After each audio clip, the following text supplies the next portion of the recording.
இது வரைக்கும் நீ கெட்டு போனது உன் பாசத்தினால தான் கெட்டு போன. உன் பாசம் தான் உன்னை அப்படி கொண்டு போய் விட வச்சுச்சு. நீ சிலர் மேல வைக்க கூடாத நபர்கள் மேல, தேவையற்ற நபர்கள் மேல நீ வைத்த பாசம் உன்னை பாவியா தள்ளிருச்சு.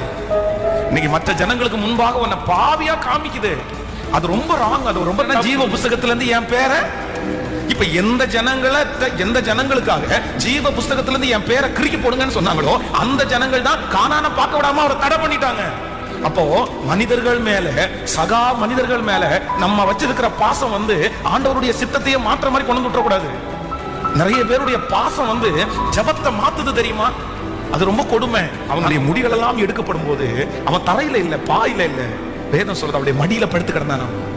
அப்போ இந்த ஃபேக் லவ் எந்த அளவுக்கு அந்த அன்பு அவனை சுருண்டு படுக்க வச்சிருச்சு பாருங்க. சில நேரத்துல நம்முடைய வாழ்க்கையில ரொம்ப கவனமா இருக்கணும். தவறான அன்பு உங்களுக்கு ஆரம்பத்துல